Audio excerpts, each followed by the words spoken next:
Hi guys, and welcome back. Today we'll be showing you some physical signs that it's time to replace the bar on your chainsaw. What I have on my bench is a bunch of old worn out chainsaw bars that I've collected to make this video, and just from looking at them you can see that they look pretty bad.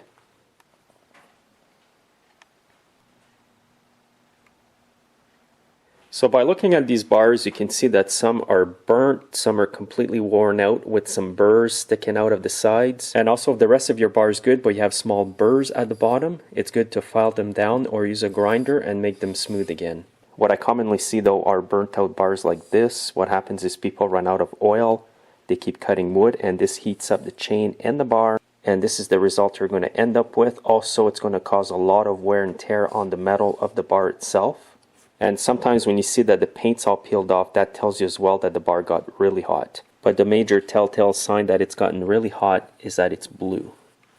Now this bar over here got really hot, as you can see, but also it's worn out on the inside. It's kind of concave here. And this bar over here is quite drastic. You can see it's concave right at the top and the bottom. This could be caused by a loose chain. You want to make sure that you keep the proper chain tension on your chainsaw all the time. I've got a smaller chainsaw here to show you. When you pull on the chain, you would want approximately this type of tension. I can pull it down about this much, just under 1/4 of an inch, and it's going to retract back by itself. You wouldn't want it any looser than this because you may cause premature wear on your bar. Also, it's dangerous if you use a chainsaw with the chain too loose because it can come off and hit you and cut your leg. So I'll show you this one here up close again. You can see it's badly damaged, and you can tell here that the guy was using this saw this way for quite a while, because it kind of looks to me that once it got concave on one side he just flipped the bar and kept using it. And there's a large burr over here.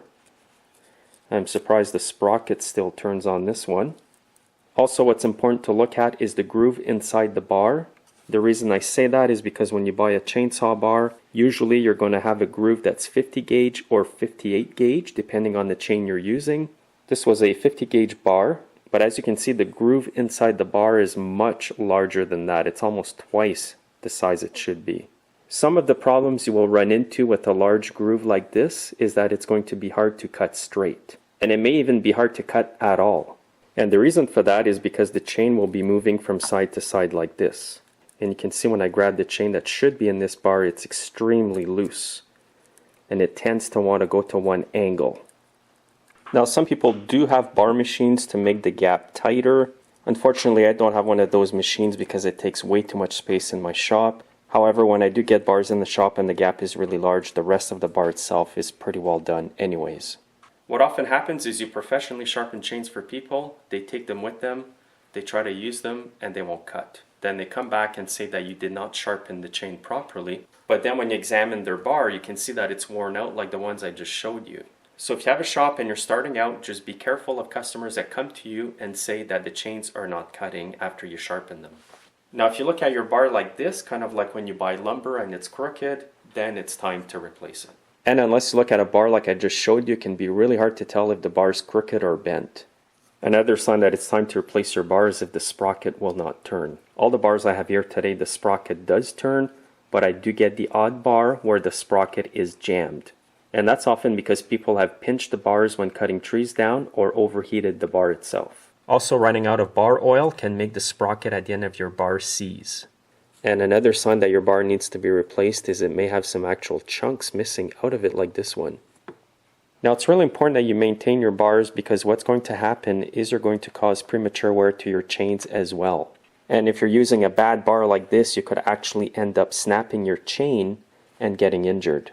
And a good habit to get into is each time you use your chainsaw, fill it up with fuel and bar oil. Or if you run out of fuel, also make sure to fill up the oil at the same time. And also what's very important is to make sure that the oiler holes on the chainsaw are always clean.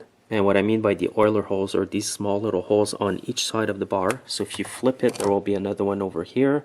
This one here is unplugged, but on this bar over here, the hole is plugged. That's going to prevent bar oil from getting to the chain. And by having no oil, you're getting excessive wear. Also, a really good habit to get into is if your bar has a small grease hole at the tip here, is to regularly grease it with a small grease gun like this. You would just simply insert a few squirts, and you can see the grease in there. This will lubricate the sprocket at the end of your bar, thus making it last a lot longer. And another very important thing to do is to keep the groove in your bar clear of any sawdust. You can do this with a flat screwdriver, a small pick, or a special tool. I like to use compressed air and clean it out. What's going to happen is if you don't clean out this sawdust from the groove, it's going to suck up all the bar oil, and then your bar and chain are going to wear prematurely. Now you also have to remember that no matter how well you maintain the bar in your chainsaw, eventually it will wear out. So it's good from time to time to replace the bar when you replace the chain on your chainsaw. Also, if you're not sure if the bar needs to be replaced or not on your chainsaw, just take it to a small engine shop and they're going to be able to tell you if it needs to be replaced or not. The biggest reason guys want to make sure that you take care of your bars is for safety purposes. You don't want to get injured using a chainsaw. Also, always make sure to wear your chaps or safety pants when you use a chainsaw. And secondly, you're going to be saving yourself a lot of money and aggravation if you properly maintain your bar and chain on your chainsaw. If I forgot to mention anything as to why the bar on your chainsaw needs to be replaced, please post your comment under the video. Thanks again for watching guys, and stay safe.